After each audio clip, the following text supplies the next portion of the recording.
John Byrne with Poets and Quants. Welcome to another edition of Friday with Sandy's. We have a handicapping candidate in Florida. She has a 3.8 GPA. She expects to get a 730 on the GMAT when she finally sits for the exam.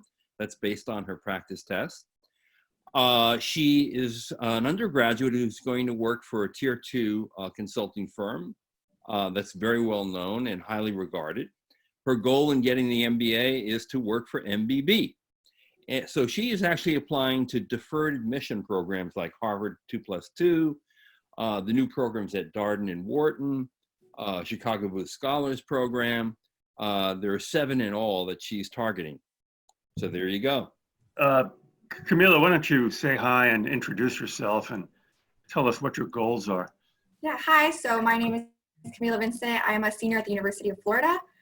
As John mentioned, I'm going to be going to a tier 2 consulting firm. And while I've been at Florida, I have been studying marketing. And ultimately, I realized I didn't want to do something super repetitive. So I got into consulting. And I started the consulting club at Florida, which previously had lived and died multiple times. So I've just been looking for pretty much the quickest route I can find to learn the most I can about business so I can ultimately end up on an Okay, and we've established beforehand that you are a U.S. citizen and you have a Hispanic surname, so you qualify as underrepresented minorities. And born in Argentina. Yes. Yeah, so we got here an Hispanic surname woman born in, who is a U.S. citizen. Yes. That is, those are the facts that count. Good. Let me just say something about 2+2 programs, especially about HBS and maybe MIT and Stanford as well. They were, as John may have said, they were designed to capture people who might otherwise go to either law school or just drift into the workforce. And at Harvard, there's also been an emphasis that on STEM kids for 2+2.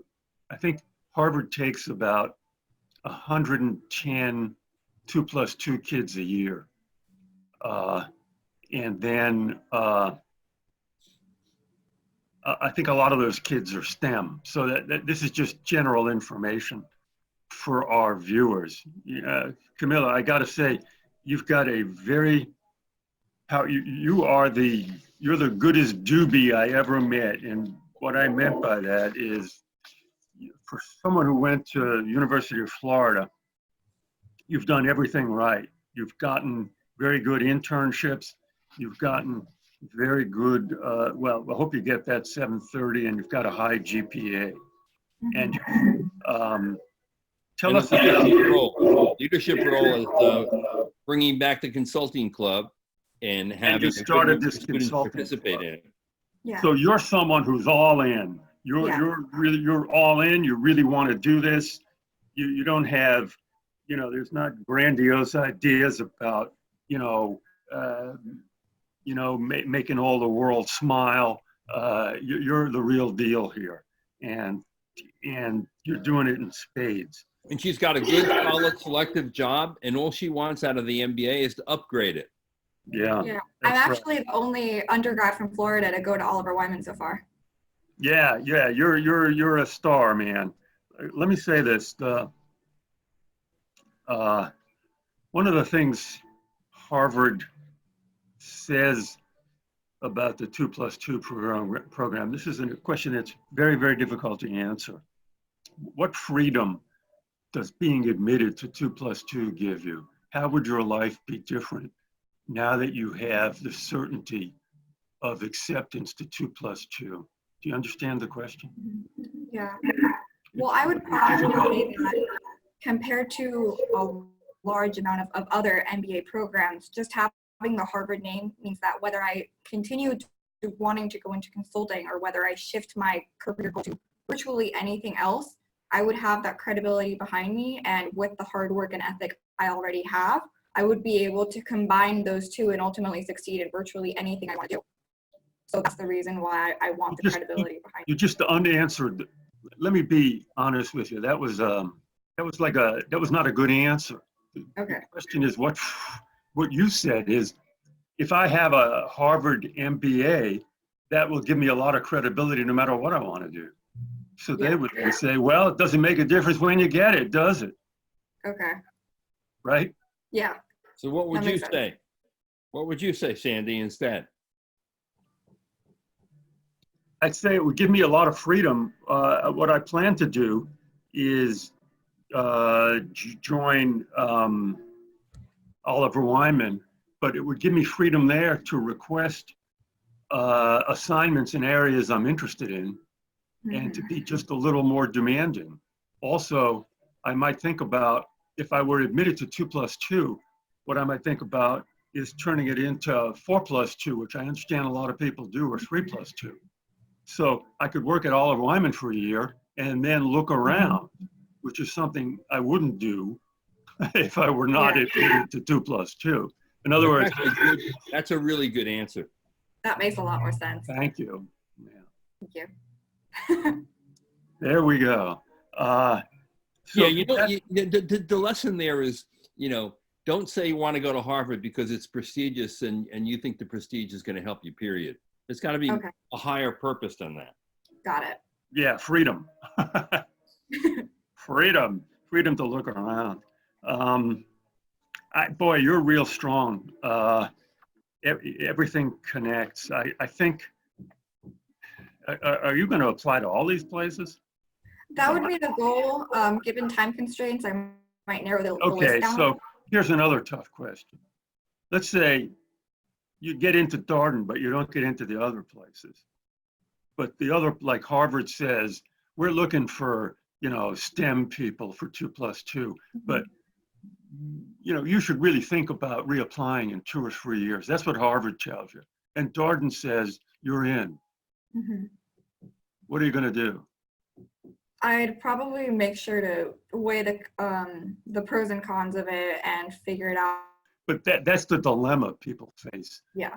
In the 2+2, because they often get into a lesser tier school, but they get communications from the first tier schools that, you know, you're not 2+2 material, which is kind of STEM oriented, but man, we admit tons of people like you in the normal course. So then you're faced with some very tough decisions. Right. John, what's the history? What do you know about people who accept school X for 2+2 and then say, I'm not coming? Well, in her case, I think that Darden is an excellent choice because her post-MBA goal is to upgrade and go to McKinsey, Bain, BCG, and Darden is a great school to get you there. And yeah, I agree with that. You just go for it and go for it now. What about our predatory listeners who don't have such a convenient? Well, if you had a completely different goal in mind, then maybe I would take another shot. I might, but I tell you, I'm so high on the Darden. No, they just want to know from your vast experience as being the overriding presence in this industry, what happens to people who accept 2+2 positions and then flip the bird to the school in a very nice way, of course. I don't think there's any consequence to that. No one will even know. You heard it. Okay. So what are her odds? What are at these different schools under these deferred admission programs? I'm thinking here. Boy, she should get into Darden. She's a really talented. HBS is just hard, and you're not STEM. On the other hand, you're really, you know, you're really impressive. Rank high on every other quality. Here's the other thing, Sandy. If she gets if she gets an interview, she's going to really excel because in the few minutes that we've had with her, she's personable, she's likable, she's articulate, she's thoughtful. She's going to knock it out of the park when she's face to face with somebody. Yeah, Camila, if you get an interview, I usually don't sell people here, but I think a mock interview could really help. You're all the things John said. Just want to make sure, like that other answer that could you talk too much. that could be a problem in the interview. It's perfect for this kind of, you know, chewing on a rag with me and John. But for an interview, people might read that as a little ditzy. I'm just giving it to you straight here. You're doing fine with us. In Darden, incidentally, you'll get an interview. If you go early, you get an interview without having to be invited. Oh, wow. There you go. Yeah, so you get a Darden interview. What are the odds at 2+2, which is the top of the game? Yeah. Are they 20%? Are they 10%? You know, because Yeah, they're more like 25%. You're for not being what they're looking for, you're very powerful. So the question is, like, this is a statistic I'd like to know. Of the 110 2+2 admits, how many of them are not STEM? You're not only not STEM, you're not an aristocrat either. That is to say, you're not coming from an Ivy school. Mm-hmm. I think underrepresented minority. Yeah, that helps. Yeah, that really helps. 20%. Okay, and Darden is going to be like what, 45, 50? Yeah, 50%. You should get into Darden, man. Yeah. Okay, here's a tip. So if you apply to Darden, make sure you go there. And before you go there, yeah, good point. Contact the dean, Scott Beardsley, who's a former senior partner at McKinsey, and tell him you'd like to see him for coffee. Is that going to work? It will work because he's that hands-on and he cares that much. Wow. Whew. And quite caffeinated. We'll try to get his email address. Seriously, I'm not kidding you. Do it. John knows this stuff. Stanford, same thing. You know, you're as great as you can be given what your story is. But it's not the story they're looking for. On the other hand, there's a side door for people like you.